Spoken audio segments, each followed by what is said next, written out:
ফরিদপুরে এসেই শুরু হয়ে গেছে আমার স্ট্রিট ফুড খাওয়া। কারণ আমি যখন বাইরে থাকি আমি সবথেকে বেশি মিস করি আমার শহরের স্ট্রিট ফুড। তো আজকের ভিডিওতে শপিং, খাওয়া দাওয়া, ঘোরাফেরা অনেক কিছুই আছে। যেদিন থেকে এসেছি তার পরের কয়েকদিনের ভিডিও এগুলা। তো এই দিন হচ্ছে আমরা বের হয়েছিলাম একটু আড়ংয়ে যাওয়ার জন্য। আমার রুমের পর্দা কেনার দরকার ছিল, দেন হচ্ছে টেবিল ক্লথ কেনা দরকার ছিল। তো আমরা সবাই মিলে আম্মু, আমি এবং আমার ভাইয়া বের হয়েছে এবং এরপরে দেখি আজকে ফ্রাইডে। তো আমার গ্রসারিও করা দরকার ছিল, এই জন্য আমি লাস্ট ফার্মাতে গেলাম, কিছু নাস্তার আইটেম কিনলাম বা টুকটাক যেই খাবার দাবার জিনিসগুলো আছে নিয়ে এরপর হচ্ছে মনে হলো যে কি খাওয়া যায়। তো আমার খুব ফেভারিট একটা চিকেন চাপ বিক্রি করে হচ্ছে সুলতানি ভোজ, সম্ভবত দোকানটার নাম, নিউ মার্কেটের একদম সাইডে, মোস্ট প্রবাবলি সুলতানি ভোজ। তো ওদের চিকেন চাপটা অনেক মজা।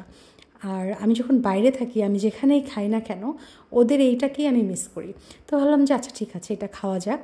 ওদের চিকেন চাপটা অনেক ভালো, বাট গ্রিলটা আসলে একদমই ভালো লাগে নাই, একদমই স্পাইসি না, তারপর হচ্ছে ওয়েল কুকডও না।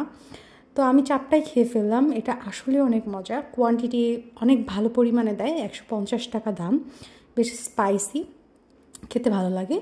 তো এখান থেকে খাওয়া দাওয়া শেষ করে আমরা একটু ঘোরাফেরা করে বাসায় যাই। তো এই হচ্ছে যাওয়ার সময়। খুবই মেঘলাচ্ছন্ন একটা দিন ছিল, ওয়েদারটা খুবই ঠান্ডা, বাতাস, খুবই ভালো লাগছিল।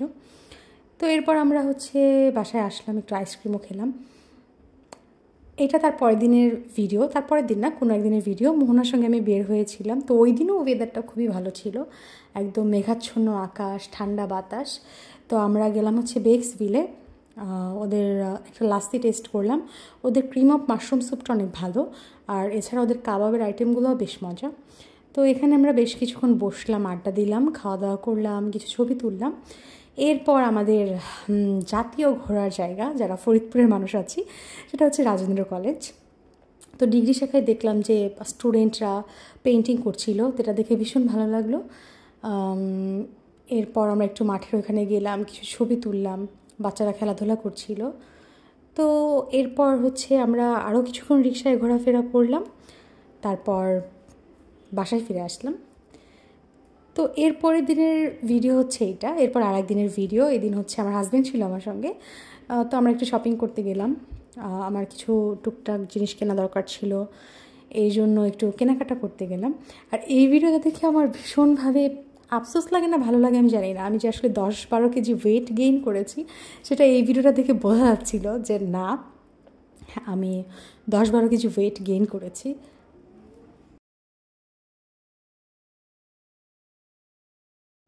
এরপর আমরা গেলাম হচ্ছে বঙ্গ বাইটসে, যেটার ব্লগ আপনারা অলরেডি দেখেছেন। তো আমার ফরিদপুরের সবথেকে পছন্দের ফুচকা হচ্ছে শাহিন মামার ফুচকা। আমি যখন স্কুলে পড়তাম, টিফিন টাইম আমরা ফ্রেন্ডরা সবাই মিলে আমাদের মেইন টার্গেট থাকতো শাহিন মামার ফুচকা খাওয়া। মামার ফুচকাটা পাওয়া যায় অম্বিকার পুকুরের পাশে, the best fuchka in this world. মানে আমি যেখানেই খাই, ঢাকা খাই, সিলেটে খাই, যেখানেই খাই, এইটার টেস্ট আমার মাথায় থাকে সবসময়। তো আমি হচ্ছে বিকালবেলা একটু হাঁটাহাঁটি করি এলাকায় আম্মুর সঙ্গে। তো সেদিন বেশ অনেকটা রাস্তা হাঁটলাম। লুক অ্যাট দ্য ভিউ, একদম গ্রিন। তো আমাদের এলাকায় একজন নারী উদ্যোক্তা আছেন, যিনি হচ্ছেন চটপটি, ফুচকা, দেন ঝালমুড়ি, এই টাইপের খাবারগুলো বিক্রি করেন। তো আমি প্রায় 4-5 কিলোমিটার হেঁটে এরপরে গিয়ে দুই প্লেটের মতন চটপটি খাই, এবং আমার আম্মু আমাকে বলে তুমি তাহলে এতখানি কেন হাঁটটা। তো যাই হোক, একদিন আপনাদেরকে আমি এই দোকানটা দেখাবো, খুবই মজা ওনার দোকানের খাবার। তো এটা হচ্ছে আর একদিন। এই দিনে হচ্ছে আমি একটু শ্যুট করলাম, একটু ভিডিও করলাম, ছবি তুললাম, সেই ক্লিপটা এখানে আছে। তো এই তো আজকের ভিডিওটা এতটুকুই, ভিডিওটা শেষ করছি। ফরিদপুরে থাকছি ইনশাল্লাহ বেশ অনেক দিন। এরপর থেকে যত ভিডিও আপলোড করবো সবই আমার ফরিদপুরের ব্লগ। আল্লাহ হাফেজ।